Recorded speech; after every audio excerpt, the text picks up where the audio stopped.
કેન્દ્ર અને રાજ્ય સરકારની વિવિધ કલ્યાણકારી યોજનાઓનો લાભ વધુમાં વધુ નાગરિકો સુધી પહોંચે તેમજ વિકસિત ભારત 2047નો સંકલ્પને સાકાર કરવા માટે વડોદરામાં જનકલ્યાણ શિબિરના બીજા તબક્કાની શરૂઆત કરવામાં આવી હતી.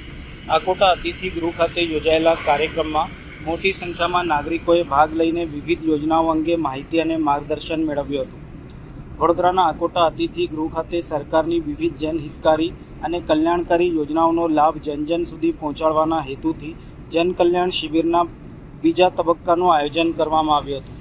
વિકસિત ભારત 2047ના લક્ષ્યને ધ્યાનમાં રાખીને વિકસિત ગુજરાત 2047નું ધ્યેય સિદ્ધ થાય તે માટે કેન્દ્ર અને રાજ્ય સરકારની અગત્યની યોજનાઓને એક મંચ પર રજૂ કરવામાં આવી હતી. આ પ્રસંગે વડોદરા મહાનગર સેવા સદનના ડેપ્યુટી કમિશનર, આકોટા વિધાનસભાના ધારાસભ્ય ચેતનભાઈ દેસાઈ તેમજ વોર્ડ નંબર 10, 11 અને 12ના કાઉન્સિલરો ઉપસ્થિત રહ્યા હતા. મહાનુભાવોએ શિબિરની મુલાકાત લઈ વિવિધ વિભાગોના સ્ટોલનું નિરીક્ષણ કર્યું હતું અને નાગરિકોને સરકારની યોજનાઓનો લાભ લેવા અનુરોધ કર્યો હતો.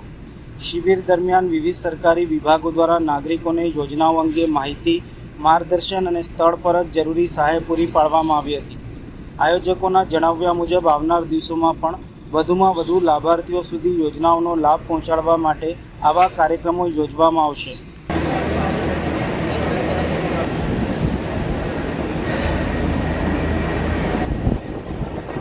આકોટા વિધાનસભા મત વિસ્તાર વોર્ડ નંબર 12માં આજે જનકલ્યાણ શિબિર રાખવામાં આવ્યું છે. સવારના 9 વાગ્યાથી સાંજે 5 વાગ્યા સુધી આ ચાલુ રહેવાનું છે અને જે રીતે આપ જોઈ શકો તો મોટી સંખ્યામાં લોકો લાભ લેવા આવી રહ્યા છે અને સાંજ સુધી ઘણા લોકો અહીંયાથી લાભ લેશે. જે પ્રમાણે કોર્પોરેશન અને ભારતીય જનતા પાર્ટીના કાર્યકર્તાઓ મળીને લોકો સુધી પહોંચાડ્યો છે વિષય કે આજે અહીંયા આગળ આ કેમ્પ રાખવામાં આવ્યો છે એટલે ઘણા લોકો આવી રહ્યા છે અને આવતા જ રહેશે.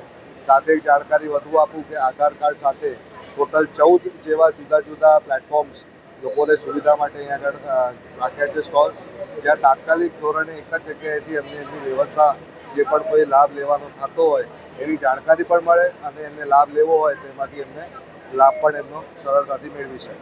આભાર.